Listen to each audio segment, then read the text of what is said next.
വോട്ടിന് തോൽക്കുമെന്ന് പറഞ്ഞപ്പോഴും ഞാൻ പറഞ്ഞത് ഒരേ മറുപടിയാണ്. ആ മറുപടി ഞാൻ ആവർത്തിക്കുന്നു. എന്റെ വിശ്വാസം തെരഞ്ഞെടുപ്പിന്റെ മുമ്പത്തെ സർവേകളിലുമല്ല, നമ്മുടെ വിശ്വാസം തെരഞ്ഞെടുപ്പിന്റെ ശേഷമുള്ള സർവേകളിലുമല്ല. നമ്മുടെ വിശ്വാസം വടകരയിലെ ജനങ്ങളുടെ രാഷ്ട്രീയ ബോധത്തിലാണ് എന്ന് ഉറച്ചു പറഞ്ഞവരാണ് നമ്മൾ. അത് നമ്മളെ കൈവിടില്ല എന്ന് നമ്മൾ പറഞ്ഞിട്ടുണ്ടെങ്കിൽ ഈ ഇരിക്കുന്നവരെല്ലാവരും ഭൂരിപക്ഷം പ്രഖ്യാപിച്ചവരാണ്. ഭൂരിപക്ഷം നേരത്തെ പ്രഖ്യാപിച്ചവരാണ് ഈ ഇരിക്കുന്നവർ.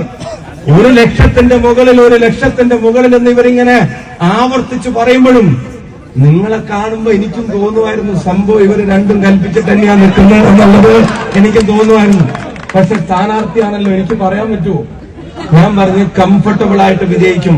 അപ്പോഴും ഇവര് രണ്ടാളും ഇവര് മൂന്നാളും ഇവര് നേതാക്കന്മാരെല്ലാവരും പറയും ഒന്നിന്റെ മേലെ. അപ്പൊ ഞാൻ ഇടയ്ക്ക് പേഴ്സണലായിട്ടൊന്നും പറയാം, അല്ല അങ്ങനെയൊക്കെ പറയാൻ പറ്റുമോ? ഇത്രയൊക്കെ കടത്തി പറയണോ? നിങ്ങളൊന്ന് ചെറുതായി പറഞ്ഞാൽ പോരെ? അപ്പൊ എന്നോട് ദേഷ്യപ്പെടും. നിങ്ങളെന്ത് വർത്താനായി പറയണം? ആൾക്കാർക്ക് എന്താ ഭ്രാന്തായിട്ടാണ് ഈ മഴയും വെയിലും കൊള്ളാതെ മഴയും വെയിലൊന്നും പിന്നെ വകവയ്ക്കാതെ അവിടെ വന്നത്? അവരൊരു തീരുമാനമെടുത്ത ജനതയാണ്. നിങ്ങളെ കണ്ടിട്ടാണ് അവരും പറഞ്ഞത് ഇത് 1,00,000 മുകളിലാണെന്നുള്ളത്. ഞാൻ ഒരു കാര്യം പറയാം, ആ 1,00,000 ഞങ്ങൾക്ക് അഹങ്കാരത്തിന്റെ കനം നൽകുന്നില്ല.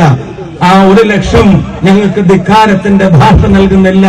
ആ 1,00,000 ഞങ്ങൾക്ക് ധാർഷ്ട്യത്തിന്റെ രീതികൾ നൽകുന്നില്ല. ആ 1,00,000 ഞങ്ങളുടെ വിനയം വർദ്ധിപ്പിക്കുന്നു. ആ 1,00,000 ഞങ്ങളുടെ ഉത്തരവാദിത്വം വർദ്ധിപ്പിക്കുന്നു. ആ 1,00,000 ഞങ്ങളുടെ സ്നേഹം വർദ്ധിപ്പിക്കുന്നു. ആ 1,00,000 ഈ നാടിനു വേണ്ടി പ്രവർത്തിക്കാനുള്ള, കഠിനാധ്വാനം ചെയ്യാനുള്ള ഞങ്ങളുടെ തീരുമാനത്തിന്റെ കരുത്ത് കൂട്ടുന്നു. ഞാനും നിങ്ങളും എടുക്കാൻ പോകുന്ന തീരുമാനം ഏതെങ്കിലും എതിരാളിയുടെ വീടിന്റെ മുമ്പിൽ പോയി പടക്കമെറിയാനോ എതിർ സ്ഥാനാർത്ഥിയെ തെരുവിളിക്കാനോ ആക്ഷേപിക്കാനോ ഒന്നുമല്ല.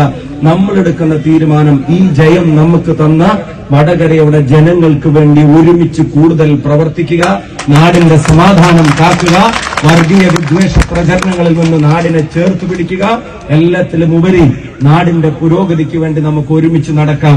അതിന് ആദ്യത്തെ ഒരു തീരുമാനം ഞാൻ ഇന്ന് ഫേസ്ബുക്കിലും ഇൻസ്റ്റാഗ്രാമിലും ഒക്കെ ഇട്ടിട്ടുണ്ട്.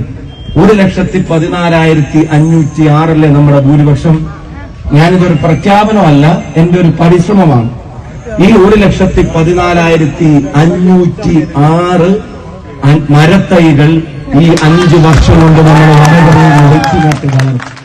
അത് വെറുതെ ഇട്ട് അവിടെ പിന്നെ മരത്തൈ നട്ടിട്ട് വെള്ളം മറ്റേ ഒഴിച്ചിട്ട് ഒരു ഫോട്ടോ എടുത്തിട്ട് കളഞ്ഞിട്ട് പോവല്ല. അതിനെ നോക്കി വളർത്തി വലുതാക്കും നമ്മൾ. നിങ്ങൾ കൂടെ ഉണ്ടാവോ?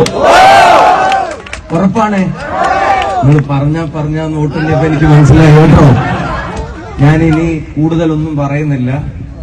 നമ്മൾ ഒന്നിനോടും വെറുപ്പും വിദ്വേഷവും വെച്ച് പുലർത്തുന്നില്ല. പക്ഷെ ഒരു കാര്യം ഞാൻ പറയാം, ആ